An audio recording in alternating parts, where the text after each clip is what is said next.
Bem-vindos ao canal. Vamos continuar aqui com nossos estudos, né?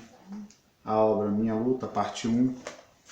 Falaremos a respeito do capítulo 4, denominado Guerra Mundial. Antes de fazermos esse breve resumo, vou pedir para que se inscrevam no canal, deem um seu like ou seu dislike, para contribuir, né, para a gente continuar esse projeto. Vou rodar a vinheta para seguirmos com os estudos.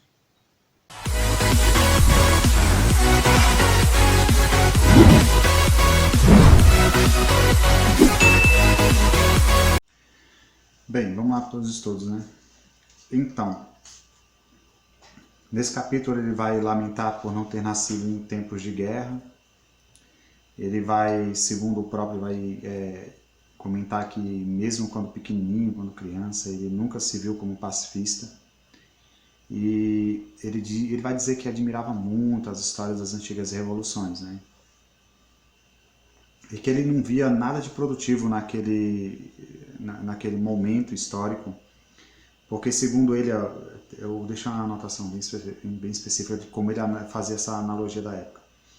Ele vai dizer que as nações, elas procuravam viver se comportando como só em busca do rol comercial, né? Só viver em prol da paz para manter as suas alianças comerciais, tanto bilaterais. Lógico que ele não vai fazer essa especificação, se elas seriam multilaterais, mas ele vai deixar muito específico que esse momento histórico onde as nações eram muito pacifistas era, no segundo ele, muito prejudicial para a prosperidade de qualquer nação, porque ele enxergava que a guerra, as revoluções, elas acabariam transformando nações mais fortes.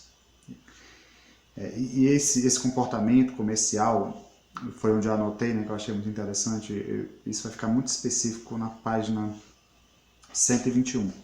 Se for essa edição, não é edição fácil de achar, eu acho, né?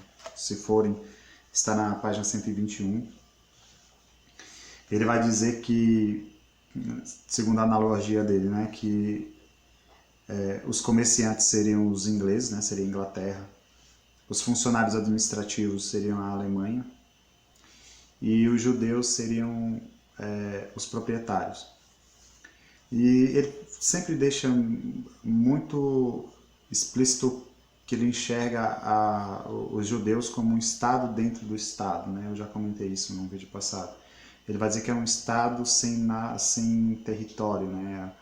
Os judeus, eles, no mundo em que eles se infiltram, por eles não ter um país, não ter uma nação, eles acabam, segundo ele, vivendo de parasitas dentro de outro Estado. Era assim que ele via, por isso que aquele antissemitismo cresceu tanto na época, né? E ele vai comentar sobre o conflito áustrio-sérvio, onde ali ele enxergava um momento ímpar, né, na história para a Alemanha, onde a Alemanha podia intervir e sair daquele momento de paz e ir para um conflito onde aquilo podia trazer possibilidades que a Alemanha pudesse entrar no rol das grandes potências novamente, né? Ele via aquele momento de guerra, um momento propício para que a Alemanha pudesse impor sua força. É assim que ele diz. Está ali por volta da página que eu comentei. Com o desenrolar do conflito, ele vai afirmar que o seu desejo não é lutar pelo Império dos Habsburgo, mas sim por sua pátria. Ele sempre vai deixar muito explícito que ele é muito nacionalista, né? Ele vai comentar a respeito que ele morreria pelo seu país, ficaria feliz em morrer pelo seu país. Ele vai narrar esse desenrolar a partir do dia 3 de agosto de 1914, quando ele envia um requerimento para o rei Luís III, pedindo o seu ingresso no exército.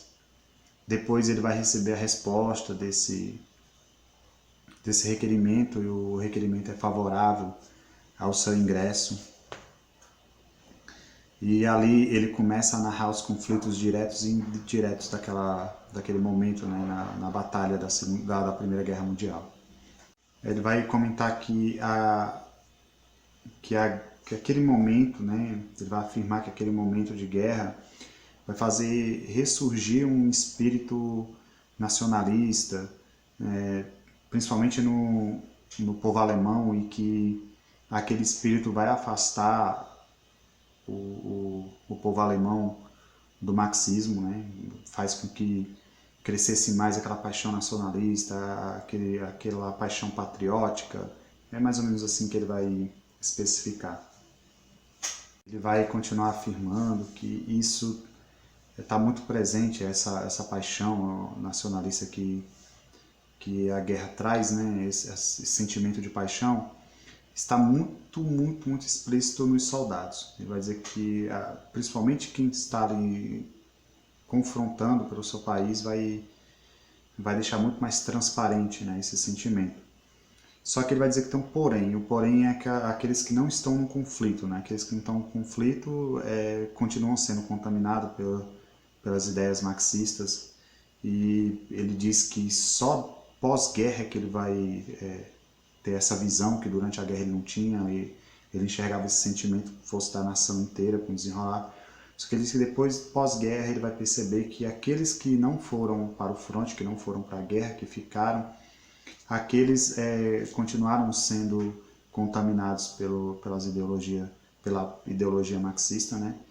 E principalmente ele vai dizer no pessoal mais jovem, né? No pessoal que não tinha idade para confrontar, que não tinha idade para batalhar. Ele vai terminar o capítulo, né, afirmando que a luta dele tem que agora ser mais política naquele momento, e que ele teria que travar uma luta, uma guerra brutal, é assim que ele escreve, contra o comunismo. E ali ele decide se inserir na política como orador. Aí ele começa a fazer grandes, vamos dizer assim, críticas à legislação socialista de Bismarck, onde, segundo ele, foi ela que é principal responsável por essa contaminação, né, ideológica que estaria havendo no país. Ao perceber isso, dali em diante, como orador, ele começa a criar mais espaço, né? Começa a conhecer pessoas lá, ele cita alguns. E ele termina o capítulo aí. O próximo capítulo é muito pequeno, vou ter que deixar ele junto com outro, sempre quando um capítulo é pequeno, junto em dois. Eu acho que, se eu não me engano, ele vai ter umas 3, 4 páginas. Porque como eu estou relendo o livro, eu estou relendo e trazendo para vocês as anotações, né? Como aquele velho trabalho de escola que a gente fazia lá no ensino fundamental, no ensino médio, que o nosso professor pedia para que a gente pudesse trazer a nossa visão, né?